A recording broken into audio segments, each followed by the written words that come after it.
There are a lot of types of therapy out there and a lot of acronyms to remember. You've probably heard of CBT, DBT, EMDR, EFT, ERP. So many types of therapy and so many different acronyms, and it can be a little bit overwhelming. If you're in the wrong kind of therapy, you're not going to be getting the help you need. So thank you for joining us today, and check out today's video about the different types of therapy and how do you make sure you're getting the right kind of therapy. Any stories shared in this podcast have had names and details changed for the confidentiality of clients. Any resemblance to someone real is coincidental. Hello everybody, thank you for joining us for another episode. In today's episode, we are going to discuss being in the wrong type of therapy. So another reason that therapy doesn't work sometimes for people is they are just in the wrong type of therapy.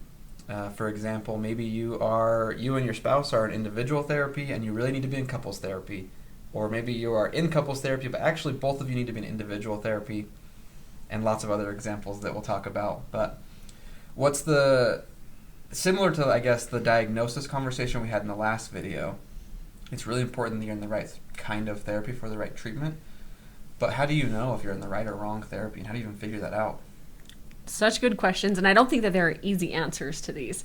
There are over 50 kinds of therapy, right? Whether that's different therapy modalities or whether that's different, like couples, individual, family, like all of these different things. And if you've been in therapy for a little while and you don't feel like you're progressing, this is something I do think you should step back and say, okay, wait a minute. Am I stuck for some other reason, or do I really think like the therapy approach doesn't seem like it's addressing whatever my issue is, right? So that would be the first thing. Like if you're stuck, then that's one way that you might know you're in the wrong kind of therapy. Yeah, I've run into this with clients before where I've been doing EMDR to address some form of trauma, and some clients, like, it has worked incredibly well and quickly, and some takes a little longer, but other clients it seems like they bounce right off of it. And that's a good sign as the clinician that this is just the wrong type of therapy for this person. It's not what's going to work for them or for their symptoms.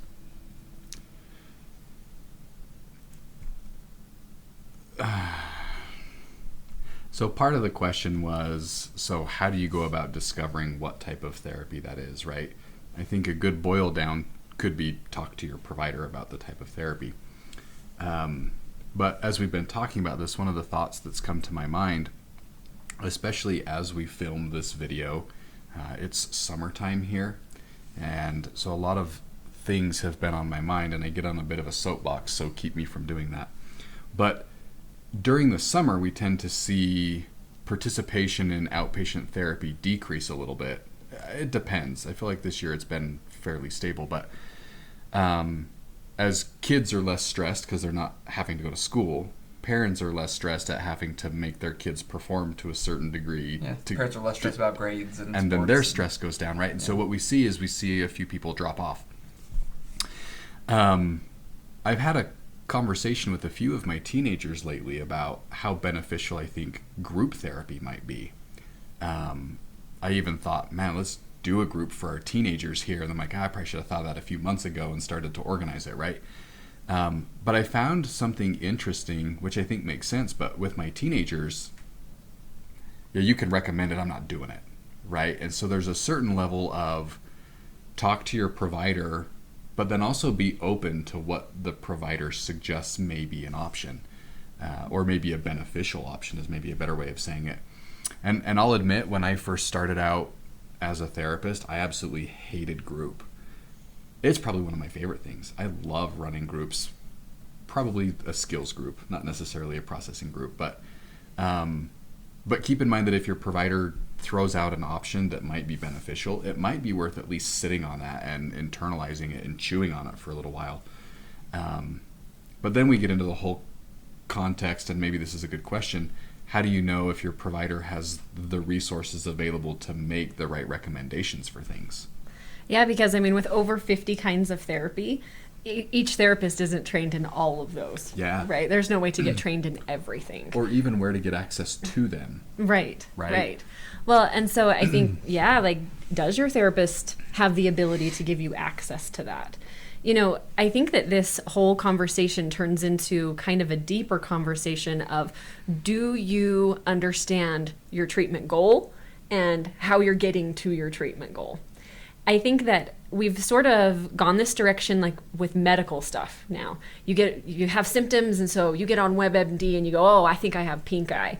And then you go into the doctor and you say, hey, I think I have pink eye. Will you check this out? Will you see if they think it's pink eye? I think I'd like this medicine. Okay, what are my other options? Okay, yeah, that's the one I want, right? That's what we do when it comes to medicine. But we don't always do that when it comes to therapy. Instead, we know we don't feel good. We go in and we say, hey, I want to feel better. And then we just keep going to therapy every week and talking through stuff. Do you even know where you're headed? Does it make sense to you? So I think like an even bigger step is to say, okay, well, what are my treatment goals? What's my diagnosis? And then if my therapist tells me, hey, this is how we're getting from point A to point B, does that make sense to you? If it doesn't make sense to you, you're probably in the wrong kind of treatment. It has to at least make sense in your brain where you're starting and where you're hoping to end. Do you guys think that's accurate? Yeah. Mm-hmm. Yeah, if I had just over the weekend, I had a filling fall out of my tooth, I'm not going to go see my family doctor. I'm going to go see a dentist, right? Because I have a specific thing I need.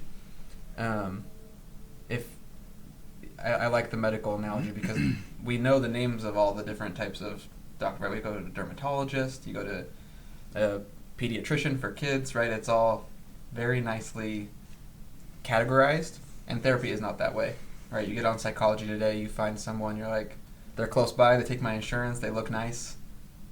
Okay, that's great, all done. That's my guy. Yeah. And the reality is, like you said, there are so many modalities, and all the modalities of therapy that are evidence-based were created to address certain problems a certain way.